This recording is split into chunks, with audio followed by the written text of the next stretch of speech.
conférence est enregistrée.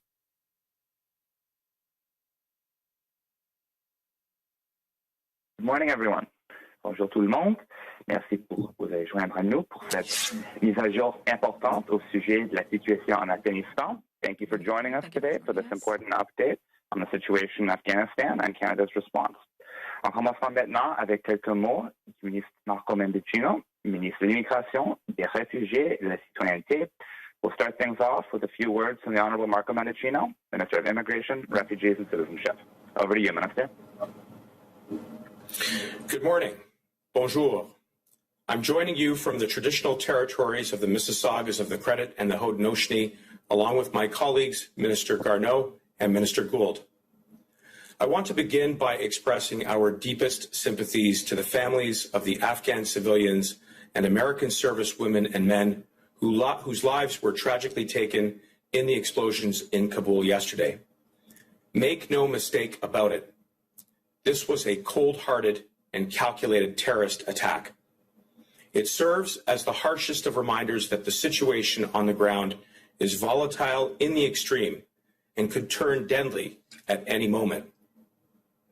The members of our Canadian Armed Forces knew this full well when they were given orders to go back into Afghanistan to carry out a highly complicated and dangerous military evacuation. They're trained to remain focused and in control of their emotions on the battlefield because they know that clarity and purpose is the only way to complete their mission, one that is based on compassion, humanitarianism, and the moral obligation to do the right thing.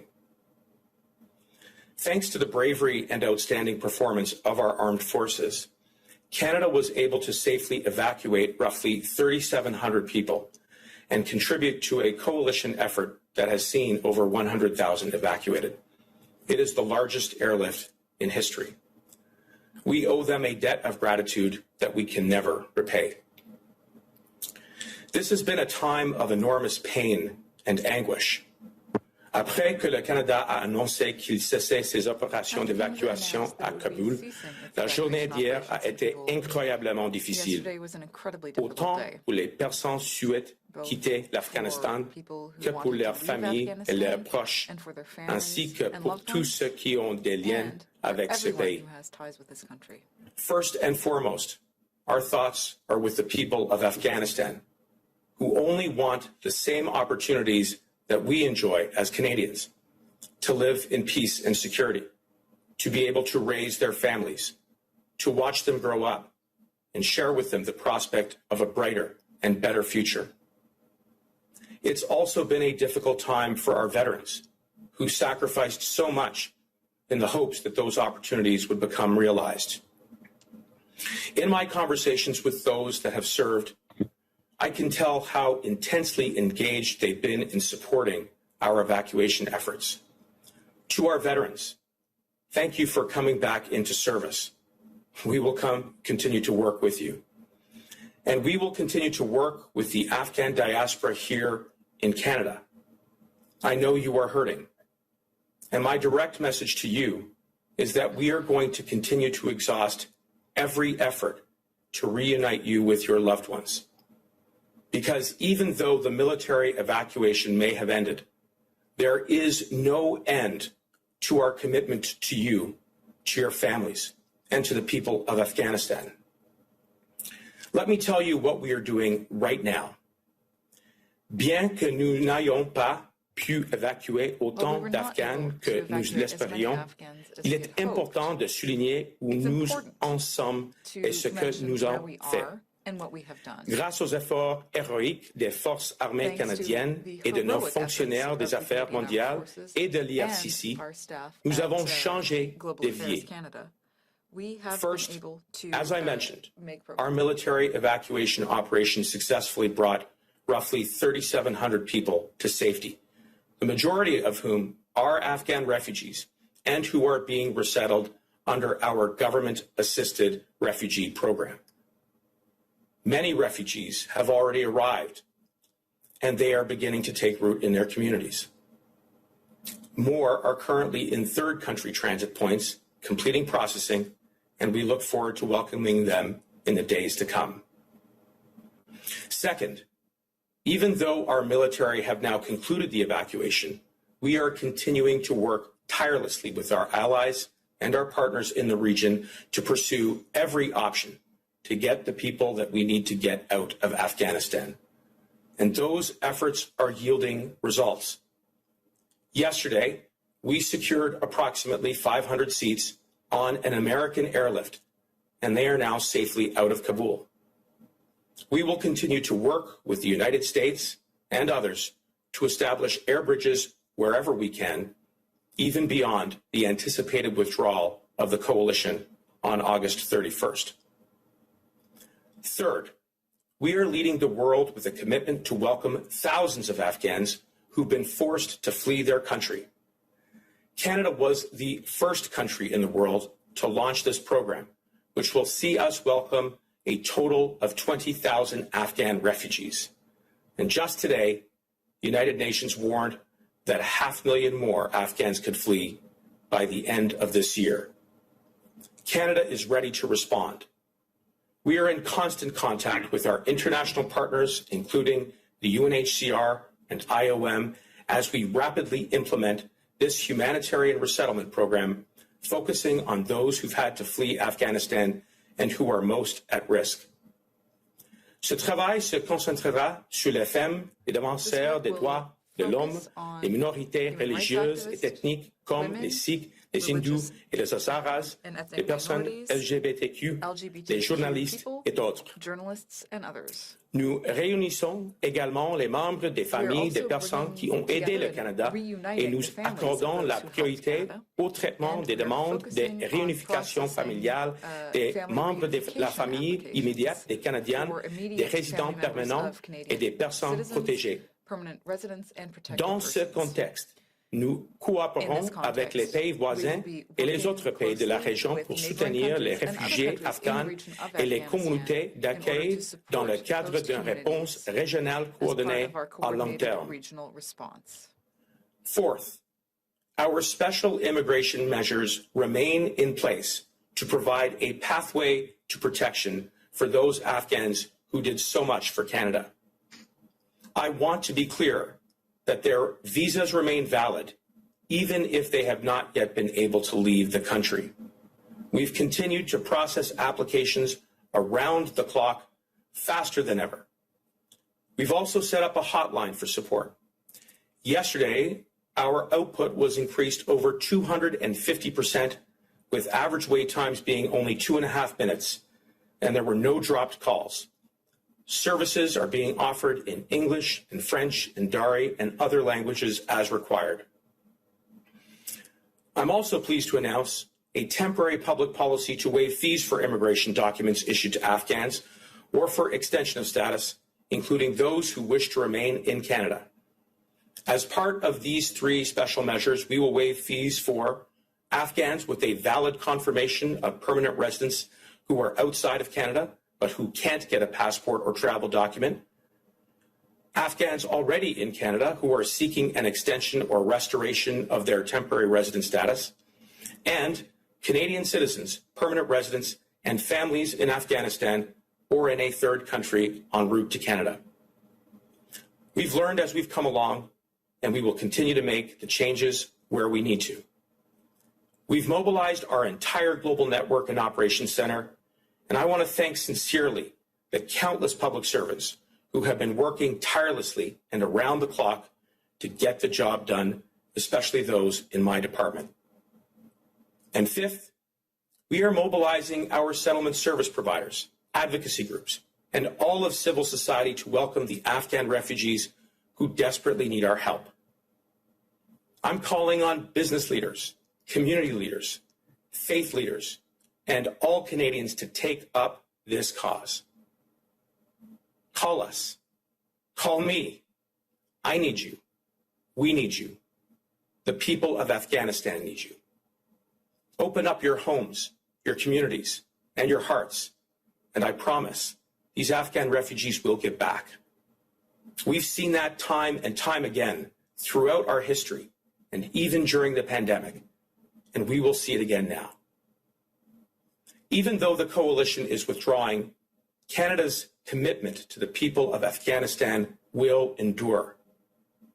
I want to conclude my remarks where I began, with just how hard and difficult this past period has been. They've been hard for Afghan Canadians, like my friend Minister Monsef, who are watching the events in their homeland with horror. Few nations have known the turmoil of Afghanistan, and few nations have such a big presence in the hearts of Canadians. Our solidarity with the Afghan people will never waver. These past days have been hard for veterans, all of them, who went and fought and bled for this cause. 40,000 Canadians went over. 158 did not come back. We owe it to them, to their families, to all veterans, and everyone who has contributed to a brighter future for the people of Afghanistan, to continue to fight for a better future for Afghanistan. Nous pouvons utiliser ce moment douloureux et le transformer en quelque chose de positif. Nous pouvons faire en sorte que le Canada reste un havre de paix pour les réfugiés afghans et accueillir 20 000 d'entre eux en toute sécurité. Canadians are already stepping up. Across the country, settlement organizations are ramping up their efforts. We're anticipating there could be some arrivals in the coming weeks, said David Yeo of the Catholic Social Services in Edmonton.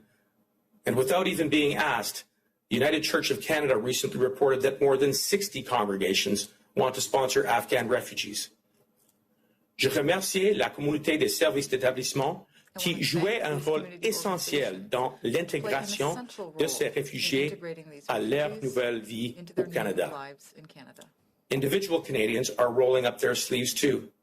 People like Sol Orwell, an entrepreneur in Toronto, who in just 5 days raised $350,000 in support of Afghan refugees. I'm an immigrant. I'm living the immigrant dream, said Sol. I know how much this opportunity matters.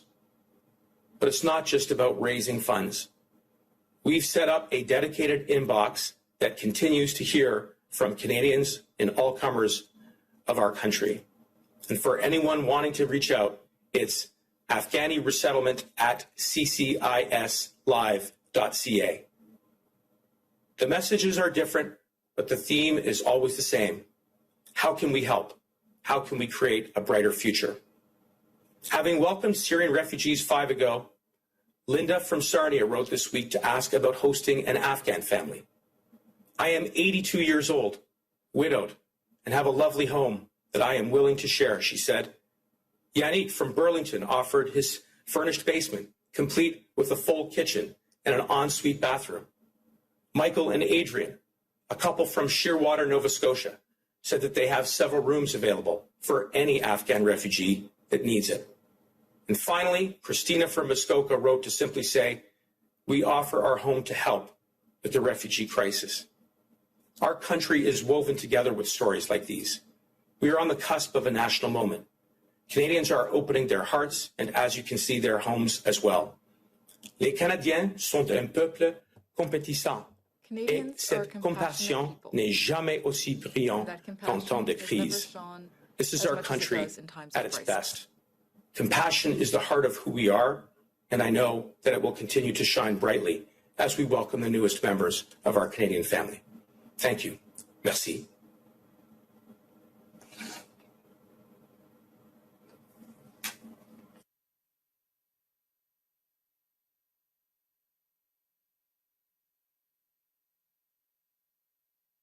Thank you, Minister. Merci, Monsieur le Ministre. On passera la parole maintenant à l'honorable Marc Garneau, Ministre des Affaires étrangères.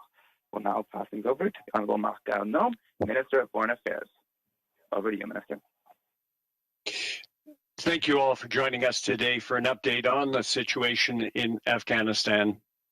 Yesterday, we saw horrific images of indiscriminate violence at the airport in Kabul. 90 people lost their lives in suicide bombings perpetrated by ISIS-K. This included many innocent Afghans, among them women and children hoping to leave, and 13 U.S. service members who made the ultimate sacrifice and gave their lives trying to help Afghans seeking freedom. To their families and friends, we offer our sincere condolences.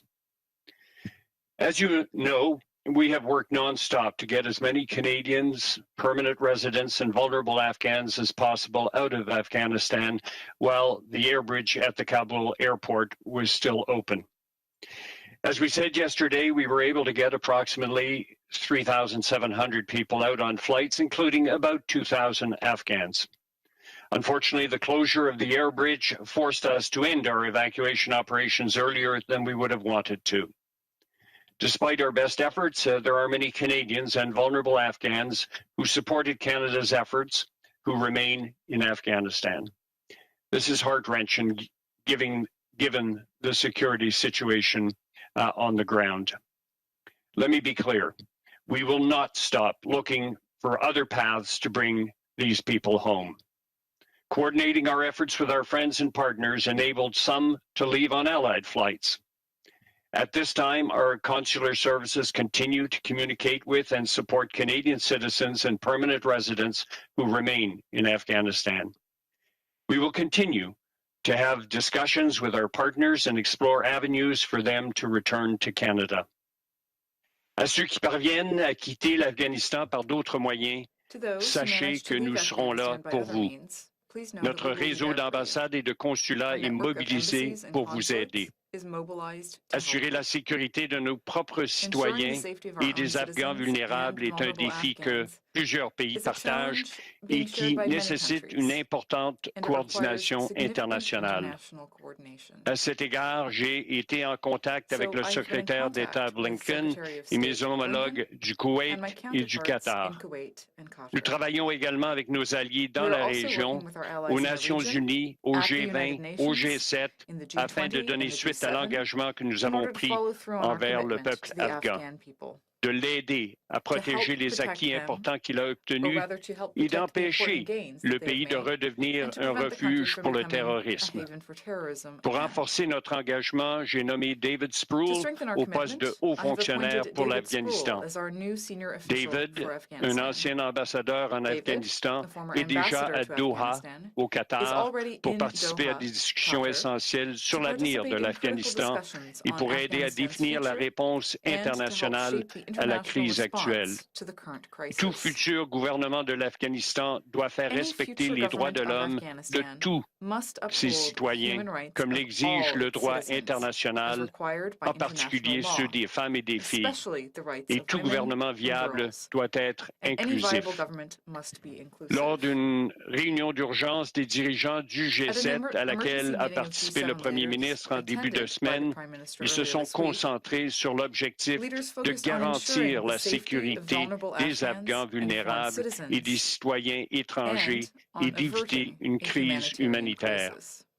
Dans l'immédiat, notre priorité sera de travailler avec nos alliés pour aider nos citoyens canadiens, nos résidents permanents et les Afghans vulnérables à sortir de l'Afghanistan. Nous ne lâcherons pas avant qu'ils ne soient en sécurité. Merci. Je vais passer la parole maintenant à ma collègue, la ministre Gould. Merci, Monsieur Garneau. I want to start by adding my sincerest condolences to the families and friends of all those innocent people who were killed and those who were injured in the horrific bombing at the Kabul airport. We are all deeply saddened by this brutal attack. We are all, of course, greatly concerned that humanitarian needs in Afghanistan will continue to increase in the coming weeks and months. Nous sommes tous, bien sûr, très préoccupés par le fait que les besoins humanitaires en Afghanistan vont continuer à augmenter dans les semaines et les mois à venir. But even before recent events, we were concerned about the millions of people in Afghanistan already in need of humanitarian assistance because of conflict and displacement, but also because of deteriorating food security, droughts, floods, and the COVID-19 pandemic. Canadians have worked with Afghans for decades to support the health, human rights, and well-being of all Afghans. Thanks to this partnership, a generation of Afghans, including young women, have been given employment and education opportunities they otherwise might not have had. We hope those experiences will help Afghan society cope with so many of the challenges ahead. We have very experienced humanitarian partners who will remain on the ground to help deliver much-needed humanitarian assistance. Naturally, their current focus is on ensuring the safety and security of their own employees as they continue to carry out this important work. The $50 million in humanitarian assistance announced by Global Affairs Canada yesterday is in addition to $27.3 million that was already allocated for Afghanistan this year. Nous avons des partenaires humanitaires très expérimentés qui resteront sur le terrain pour fournir une aide humanitaire indispensable. Naturellement, ces derniers s'efforcent actuellement d'assurer la sécurité de leurs propres employés, tandis qu'ils poursuivent ce travail important. Les 50 millions de dollars d'aide humanitaire annoncés hier par Affaires mondiales Canada s'ajoutent aux 27,3 millions de dollars déjà alloués pour l'Afghanistan cette année. The new funding is there to help and support our experienced humanitarian partners to respond to the needs of those facing severe hardship identified in United Nations and Red Cross appeals both inside Afghanistan and in neighboring countries. These partners are well placed to ensure that this support reaches the most vulnerable with life-saving assistance such as food, clean water, shelter, and support for healthcare and sanitation. Our partners have extensive experience working in some of the most difficult trouble spots in the world, and we owe them our deepest thanks for undertaking this often very dangerous but always very necessary work. We remain deeply committed to ensuring the humanitarian needs of the crisis-affected populations are addressed.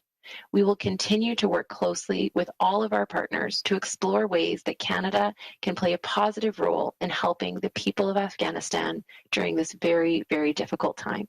Thank you. Merci. Merci, Madame la Ministre. Thank you, Minister. On procédera maintenant aux périodes de questions. We will now go to the press conference portion of the event. As usual, one question, one follow-up. We'll kick things off on the phone. Operator? Thank you. Please press star 1 at this time if you have a question. S'il vous plaît, appuyez sur étoile 1 maintenant pour poser une question. There will be a brief pause while participants register for questions. Il y aura un court délai vous permettant de vous enregistrer dans la file d'attente pour la période de questions. We thank you for your patience. Merci de votre patience. Our first question is from Mike Blanchfield from the Canadian Press. Please go ahead. À vous la parole. Yes, hello. Can you hear me? Yes. Go ahead. Yes. Right before I start, can I perhaps ask Minister Garneau just to repeat in English what David Spruill will be up to? And my question is for Minister Gould, or anybody else. You talked about all the women that in Afghanistan that Canada's helped and tried to elevate over the years.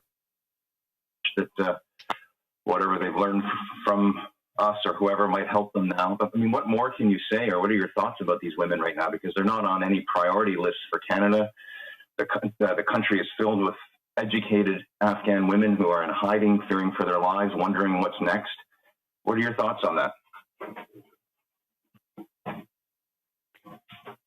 Well, perhaps, Mike, I can start off. David Spruill, as I said, is our special envoy for Afghanistan, and he is already in place in Doha, Qatar.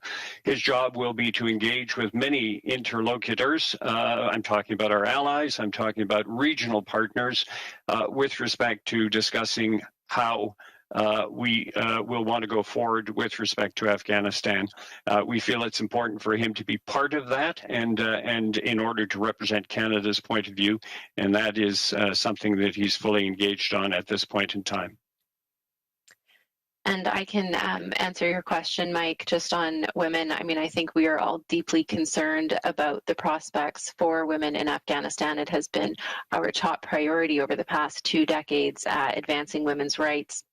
providing education opportunities, and working on empowerment of women and girls. And of course, we are deeply, deeply disturbed and concerned by the fact that the Taliban is now back in control of Afghanistan and what that means for women. We have been very clear that women's rights is a red line for us, and it is something that I have spoken to all of our G7 counterparts on as well. We have been coordinating and communicating with our allies to transmit that message that women's rights must be upheld, and we need to continue to protect all women in Afghanistan.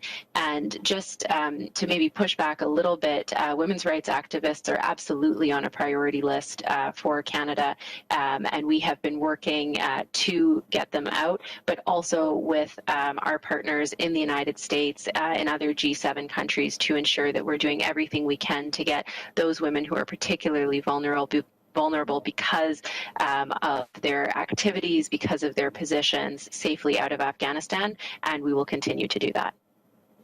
And if I can just add a brief word to that, women and girls and other vulnerable populations are at the very heart of our strategy and our humanitarian resettlement effort. Canada was the first country in the world to set up a program that is specifically dedicated to and that does explicitly prioritize women and girls. And that is work that is going on right now. Among the very first Afghan refugees that landed on August the 4th was an expectant mother who has since had her child. That child is Canadian and now has a brighter future in Canada. And so too do the other families who we've welcomed since then, who are completing their quarantine, who are finding new homes, who are settling down and putting down roots in communities. And those families, of course, include women and girls. And as my colleagues, Ministers Gould and Garneau said, we will continue to place them at the very center of our humanitarian effort in the wake of this humanitarian crisis. Okay, thanks. I appreciate that. And for my follow, just maybe you could add on what the message is to these women in hiding who may be wondering if the world still cares for them. And Minister Garneau, you mentioned you're exploring other paths to try to get people out. Can you amplify that, please? So perhaps my colleagues want to handle the first part of your question. I'll jump in after. Sure. Go ahead, Karina. No, you go ahead. Okay. No, I was just going to say that we remain in very close contact with many of the women who we have been working with in Afghanistan and partners here in Canada that are working very diligently to find safe ways for them to get out of the country. We continue to be engaged with them and are working with partners and allies right around the world, exploring really every option that we have and continuing to present a very strong front on behalf of the international community in that we expect and entreat that the Taliban protects these women and makes sure that their rights are respected, but also looking for every opportunity to get them safely out of the country. And I think that, you know, the SIMS program that we have and those 20,000 Afghan refugees that we will be welcoming here in Canada, I can assure you that women's rights activists are a top priority for us. And so we are working around the clock with partners both in Afghanistan, here in Canada, to do everything we can to get them to safety. And just to build on that, thank you, Karina. We are, even right now, making sure that we work with women leaders who are driving the work here at home, women leaders who are driving the work abroad, who are working the phones around the clock to create those opportunities, those pathways to protection. As I said during my remarks, even though the coalition will withdraw, our commitment to the people of Afghanistan and the women and the girls and the vulnerable populations that we want to bring out will endure. And we are going to do everything that we can and exhaust every effort to bring them to Canada. And perhaps I could just add on with respect to your question, Mike, with respect to the regional partners speaking. One of the considerations, for example, is some of the regional partners are speaking to the Taliban regime with respect to the possibility of returning Kabul airport, possibly at some time in the future, to more normal operations. This is something that may or may not happen, and nobody knows exactly when, but the arguments that are being presented is that is in the interests of the country to have the airport open because it's a landlocked country, and that this would be important, for example, for humanitarian aid and for allowing people to get in and out. So those are the kinds of examples of things that the partners and allies and regional partners are engaged with moving forward. Thanks, Mike. On peut maintenant prochaine question. Could I have question, operator? Thank you. Merci. Notre prochaine question est de Raymond Filion de TVA. À vous la parole. Please go ahead. Merci. Bonjour. Une question pour M. Garneau. Combien de personnes de l'ambassade du Canada demeurent encore en Afghanistan? Parce qu'on entend dire que plusieurs employés tentent de quitter le pays actuellement. Pouvez-vous le confirmer? Et quels sont les chiffres que vous avez? Ils sont combien? Alors, merci pour la question, Raymond. Il n'y a pas d'employés de l'ambassade en Afghanistan en ce moment. Nous les avons évacués, comme vous le savez. Il y avait jusqu'à tout récemment un petit groupe de 8 militaires qui étaient restés pour aider sur le terrain pour le pont aérien, mais eux aussi ont quitté. Alors, il n'y a pas d'employés canadiens ou de militaires en ce moment. Pour ce qui est du nombre de Canadiens ou de résidents permanents, c'est un chiffre qu'on n'a pas exactement en ce moment parce que c'est pas tout le monde qui s'inscrit quand ils vont dans un pays étranger pour soit avec Affaires mondiales Canada ou avec l'ambassade pour indiquer qu'ils sont dans le pays. Alors, c'est quelque chose qu'on encourage et sans doute ça va arriver dans les jours à venir de plus en plus. Mais aussi des Canadiens et des résidents permanents qui ont réussi à sortir du pays, soit en allant à un troisième pays ou en étant sur un vol de nos alliés. Alors, on est en train d'essayer de déterminer plus précisément tous les citoyens qui seraient dans le pays parce qu'on veut être constamment en communication avec eux pour qu'on puisse exercer toutes les options qui seraient disponibles pour les sortir du pays. Certains de ces citoyens se disent abandonnés par le Canada. Qu'est-ce que vous leur dites aujourd'hui? On réalise qu'on n'a pas pu sortir tout le monde. On a réussi à sortir 3700 personnes et puis on a fait toute notre possible pour le faire, mais je leur dis, ne perdez pas l'espoir parce que nous allons continuer d'être là. Nous allons travailler sur notre objectif principal jusqu'à temps qu'on ne pourra pas ramener tout le monde qui veut revenir au pays. Nous allons continuer de faire notre travail pour explorer et trouver tous les moyens possibles de les aider. Alors, ne perdez pas l'espoir, on va être là pour vous. Merci, Raymond. On procédera maintenant à la prochaine question. Now, the next question, operator. Thank you. Merci. Our next question is from Ashley Burke from CBC News. Please go ahead. À vous la parole. Good morning. Minister Garneau, you spoke about, or was spoken about, getting 500 people onto a U.S. plane yesterday and securing those seats. Are you expecting that there will be any more seats on flights before the 31st? And as well, if the Taliban allows the airport to reopen, would Canada send more military aircraft in to get people out, or would the work be getting people onto commercial planes out of the country? So we were very appreciative of the fact that about 500 of our people, if I can put it that way, did get carried by the United States out of Kabul airport yesterday. Remembering, of course, that we have also brought people who were being sponsored, if you like, by other countries on our own Canadian Armed Forces plane. So it really has been a group effort to do this. At this point, as you know, in the operations that are in place at the moment in Kabul airport. The effort right now is to wrap things up and to bring out those who are still there, primarily Marines and British soldiers, to bring them out of the country and to close off operations. So the question arises, what happens with respect to the airport? Well, as I mentioned in one of my answers, that is something that certain regional partners are speaking to the Taliban regime about possibly doing at some future date. We don't know if we don't know whether that will happen or when it will happen, but the argument is being presented that it's in the advantage of the country to have an open airport because it's a landlocked country, and to bring in, for example, humanitarian aid or to bring in people and to allow people to leave.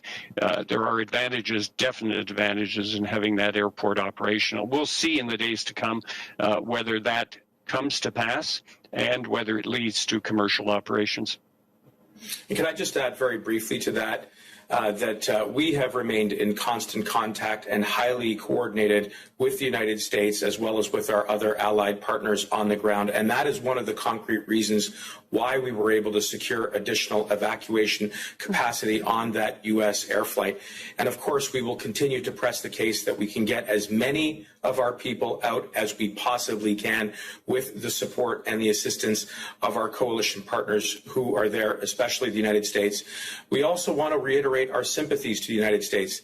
They lost some very good people yesterday. It was a tough day. It was a tough day. And it just further underlines the risks that our own people take, our armed forces people took in carrying out this evacuation operation.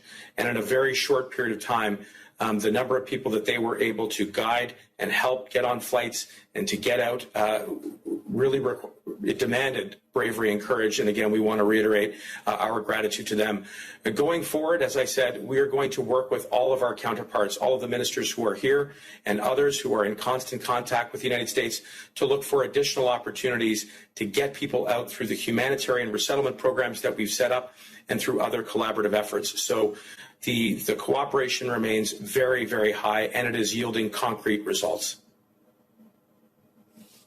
And Minister Mendocino, I understand that embassies around the world are on standby and working on this, but what support exactly are you going to provide to Afghans who are crossing land borders into other countries, whether it be food or money or, help with paperwork? And what exactly are you telling people? Are you telling them to go across certain borders and helping with that? As well, those visas, if they leave Afghanistan, are they still valid if they're in another country, the ones they've already been given? Yeah, that's a really important question, and the short answer is yes. As I said during my remarks, if you have a visa in hand but we're not able to get out yet, it's still valid. And we're going to do everything that we possibly can to make sure that it's honored, whether you're getting out by flight or by land out of Afghanistan or in third countries. And in cooperation with my colleagues who are at the table today, we are standing up an infrastructure internationally in the region to be sure that we are ready to receive those Afghans who are able to get out to third countries. This is big work. It's important work, and we are already on it. We are on it day and night.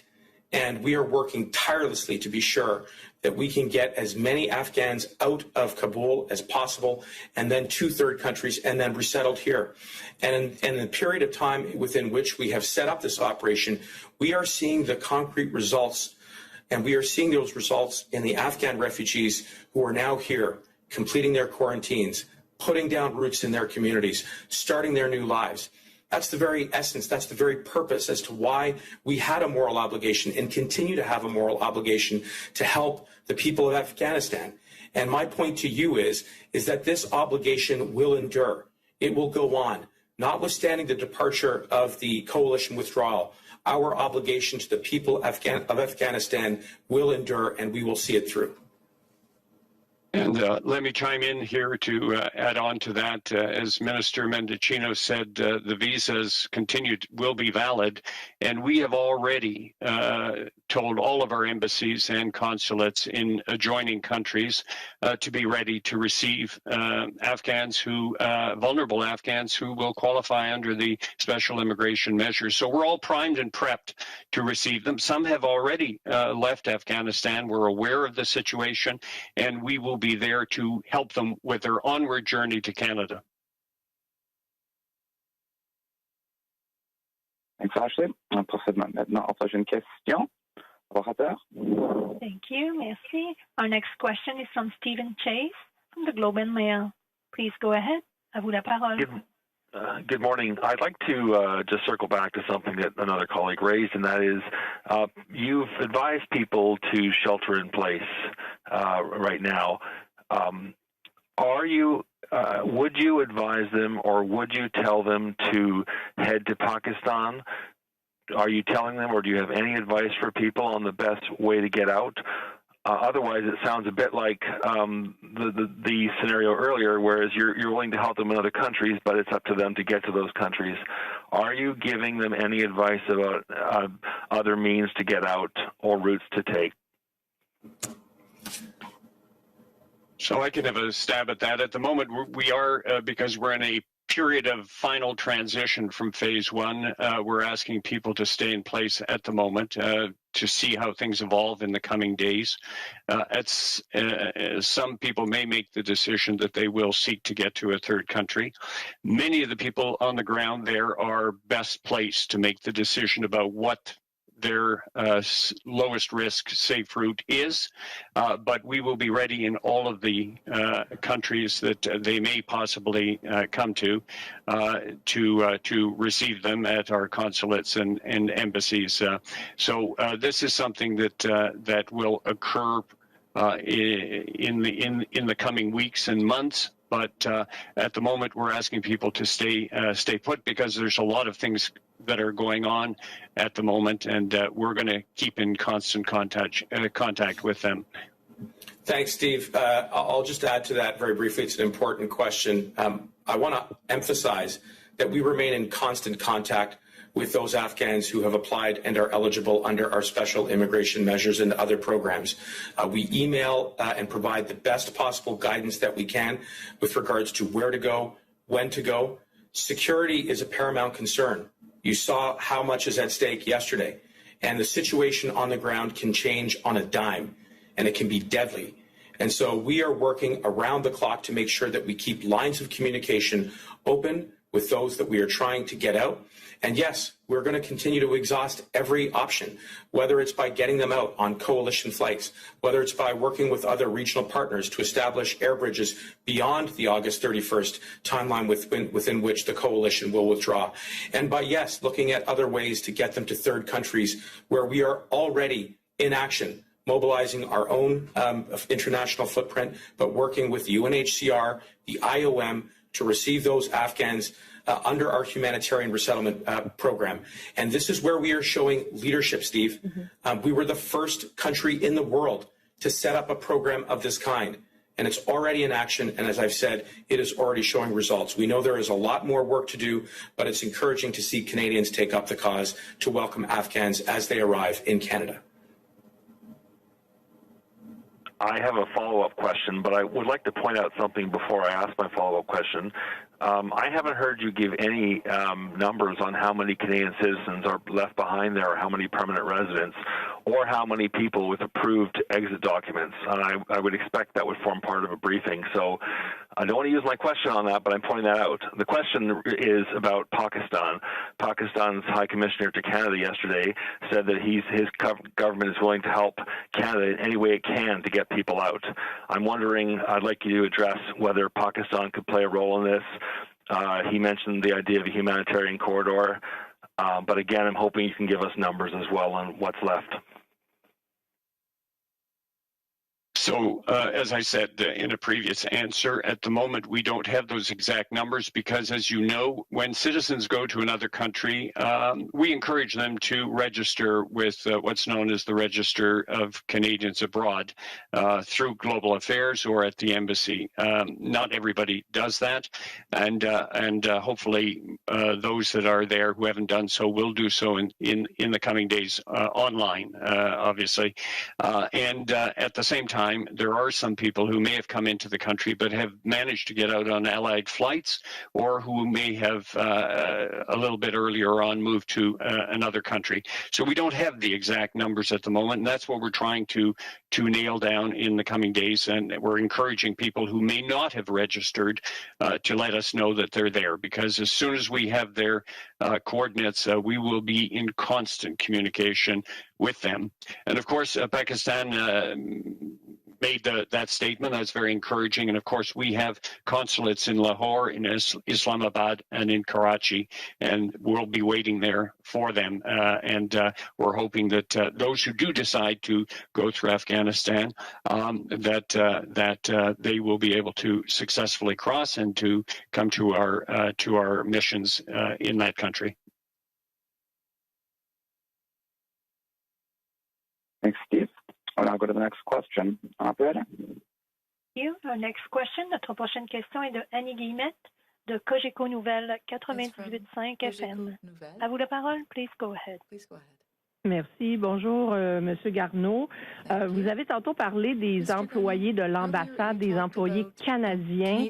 J'aimerais savoir ce qui se passe avec la quinzaine d'employés d'origine afghane qui ont été laissés devant rien lorsque l'ambassade a été fermée il y a quelques jours. J'aimerais ça savoir, le ministre de l'Immigration parle de compassion, d'obligation morale. Comment on peut expliquer un abandon pareil dans un pays comme le Canada alors que ces gens-là disent qu'ils n'ont pas de retour d'appel, ne sont pas capables d'obtenir de l'aide du Canada? Merci pour la question. D'après les informations qu'on m'a fournies, les gens qui travaillaient, qui étaient localement engagés, qui faisaient partie de l'ambassade, sont sur notre liste des gens que nous voulons évacuer. Je ne peux pas vous dire s'il y en a qui ont réussi de faire partie des 3700, mais notre engagement est également pour ceux qui étaient des anciens employés localement engagés qui travaillaient à l'ambassade. Ils font partie de notre groupe prioritaire et on veut en ramener autant que possible. Je n'ai pas les chiffres exacts si parmi eux, il y en a qui ont décidé ou réussi à sortir du pays. Merci beaucoup. En suivi, j'aimerais savoir, j'ai de la misère à comprendre. Vous dites aux gens, restez dans un endroit sécuritaire, on va voir venir dans les prochains jours si l'aéroport peut fonctionner à nouveau, etc. Mais en même temps, on semble se baser actuellement pour évacuer, non pas évacuer les gens qui sont dans le pays, mais s'occuper des gens qui ont réussi à sortir. Alors, on se cache ou on tente le tout pour le tout et sortir du pays pour être, entre guillemets, repêché par les autorités canadiennes. Pour le moment, on est dans une période, j'espère, temporaire de grande instabilité. Vous avez vu les explosions qui ont eu lieu hier et aussi, on est dans la phase terminale de l'évacuation de l'aéroport de Kaboul. Alors, le portrait deviendra, nous l'espérons, plus clair dans les jours à venir. Pour le moment, nous avons suggéré aux gens de rester en place jusqu'à temps que la situation se clarifie un petit peu plus. Pour ceux qui ont réussi à sortir du pays, notre priorité, c'est de les ramener de leur troisième pays au Canada, ou dans le cas de ceux qui ont été évacués par air, qui sont à Koweït, on les ramène de Koweït au Canada également. Alors, c'est pour s'assurer que la dernière partie du voyage au Canada va se faire. So that's where we'll be working on the last leg of their journey.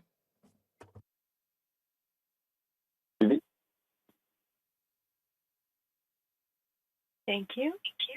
Merci. The following question is from Tyler Dawson from the National Post. Please go ahead. À vous la parole. Hi. My first question is about the people who were injured yesterday in Afghanistan during the bombing. Do we know if any of those people injured were Canadian nationals or people with visas in hand destined for Canada? Based on the information we have at this point, the answer is no. But the final assessment, I don't think, is complete. And a follow-up question. We've known for a year, give or take, that the United States is going to be pulling out final date announced in April by President Biden. I'm wondering if you can tell me when the government began developing the two programs that have been announced in the past few weeks, the special program for allies and interpreters and the 20,000 refugees. Like, what's the timeline you guys were working on here, given what we knew about that this was coming? Thanks for the question, Tyler. I can answer that.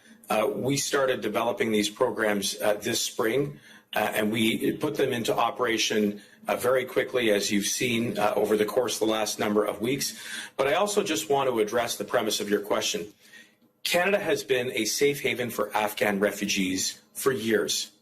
10 years ago, we stood up, the government of the day stood up, a special immigration measures program specifically designed to repatriate interpreters who had supported the Canadian mission. I would point out that the current special immigration program that we've introduced is substantially larger, more inclusive and compassionate, in particular by having a broader definition of those Afghans who supported the Canadian mission, not only during the military component of that mission, but equally after. And we have seen more than quadruple the number of Afghan nationals, I beg your pardon, resettled in a comparatively much shorter period of time. That's thanks to the members of the Canadian Armed Forces who were asked to and carried out a mission that was incredibly complex because it required them to reestablish Canada's presence in Afghanistan, in Kabul, at the Hamid Karzai International Airport, which is effectively a war zone.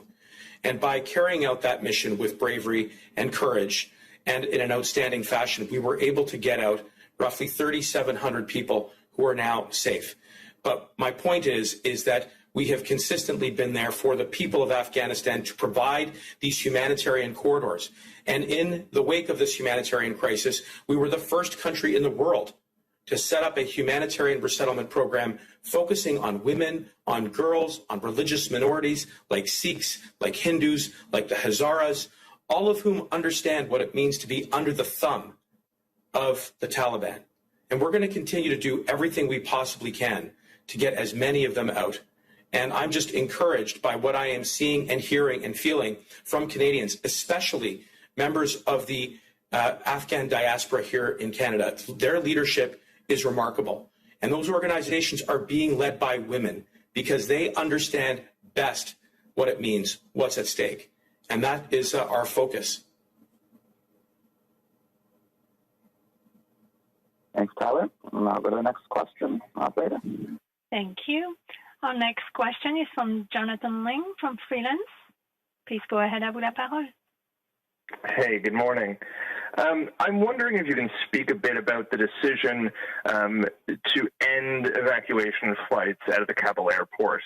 The reports from AFP this morning suggest there's still 5,000 people at the airport itself waiting for evacuation. Obviously, we have many others who could be eligible to come to Canada who are in hiding nearby. Why are we relying on the Americans to evacuate those populations? There are 4 days left before the entire withdrawal from the airport is complete. Why have we stopped sending in strat lifts?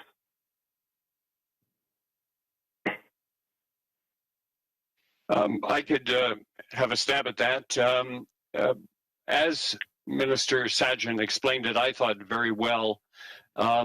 Evacuation is a very complex process, and the drawdown that follows that, which is having to be completed by the 31st of August, is also a very complex operation. As you know, there were some 6,000 Marines that were brought in by the Americans and close to 1,000 British Marines that were brought in by the British. And the Turks have also have military forces in place. There are an awful lot of pieces of equipment and logistics that are also at the airport. And essentially, the operational plan to achieve the objective of the 31st of August requires a very orderly orderly sequence of drawing down by not only the United States, the final country to leave, but also by some 12 allied countries that also were part of that air bridge. And Canada was, as one of those partners, in the position that it was asked to do its drawdown so that it was completed yesterday. And that is part of that orderly sequence. And so that is why Canada had to terminate its last Canadian Armed Forces flight yesterday. And Justin, if I could just add to what Minister Garneau said, in addition to the logistical support that we are providing our coalition partners in their withdrawal, yesterday's explosions again underscores how volatile the situation is on the ground. And I think we are all relieved that thus far, and hopefully will continue, that the members of our armed forces are safe, that the people that they have helped us to bring out are safe, and that as we committed to, we stayed until the last possible moment within the context of a timeline that was decided by our coalition partners. But I again just want to stress that we are going to continue our obligation to support Afghans who are trying to get out, who are eligible under our programs, whether it's directly out of Kabul, if possible, or through third countries, as we have already explained. And that is the real point here, that this work is ongoing, that it's 24/7, that it's tireless, that it's not only an all-of-government approach, but that it's also going to take Canadian leadership. And that is what you are seeing day in and day out. Minister Mendicino, I'm hoping to ask you, there are an untold number of Afghans still in the country who have ties to Canada, who may have family members here in Canada who are trying to sponsor them. But because of Canadian bureaucracy or Canadian regulation, they have not yet qualified. They're too old to be considered a dependent. They can't be sponsored by somebody who has not obtained their PR here in Canada, for example. Looking back, do you have any regrets about those who did not manage to get their visas in time because of those, essentially that red tape?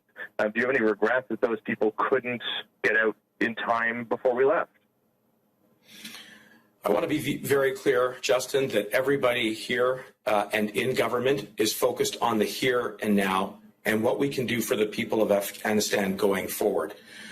We have been working around the clock to issue visas. My entire department has made this their #1 priority.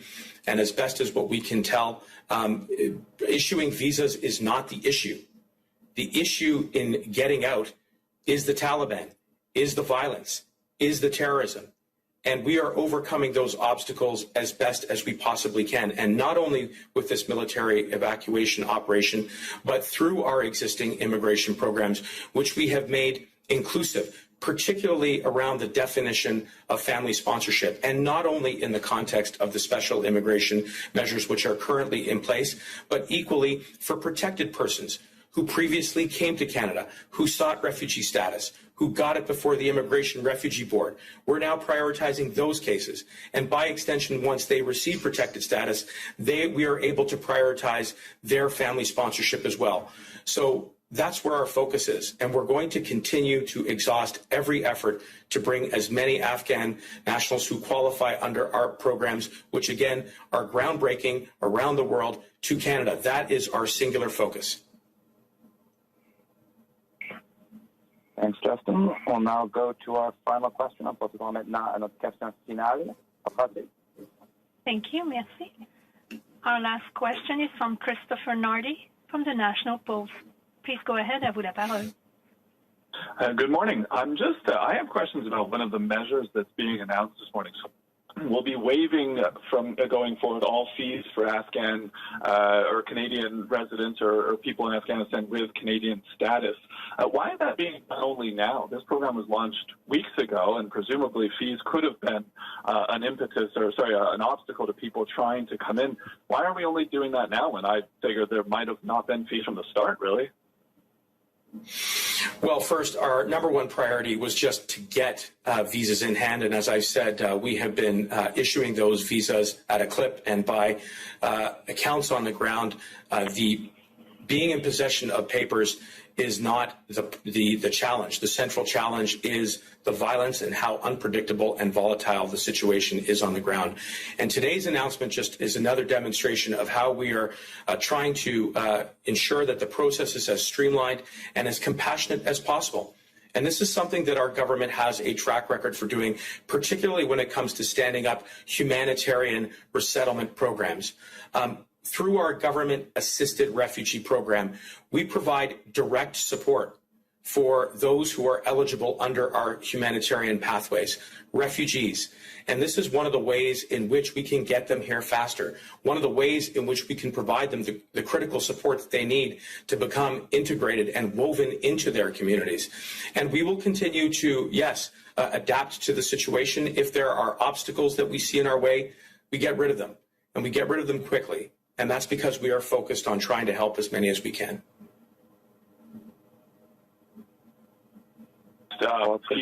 People looking to come to Canada now to hide in a safe space. But considering, as you say, that extremely volatile situation in Kabul and across the country, what is a safe space? Can you tell me what the government is saying, recommending people hide? Are there places they should go? Are there particularly, what is a safe space in the current context? Well, it's a good question, and what we do is we provide them the best possible advice about where to go and how to stay safe. Obviously, for operational security reasons, we won't disclose all of that information, and we want to be as responsible as we can be. But the point is that we keep those lines of communication open. We use email, we use phones, we have a hotline, we have a dedicated inbox. We've put additional resources. We've mobilized our entire global network to make this our number one priority, because we do see the volatility of the situation on the ground. It is a humanitarian crisis. And my point again, which I'll emphasize, is that these efforts are going to continue after the coalition withdraws, so that we can continue to support Afghan nationals, so that we can continue to support them in third countries, and so that we can welcome them here in Canada. And the outpouring of support that I think we're all experiencing, I genuinely believe will lead to another national moment where Canada can demonstrate leadership. And that is what you are seeing. That is what we are singularly focused on. And that is precisely what we're going to continue to do.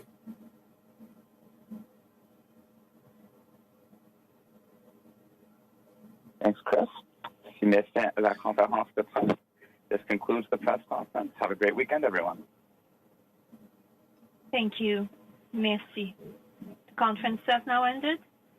Please disconnect your lines at the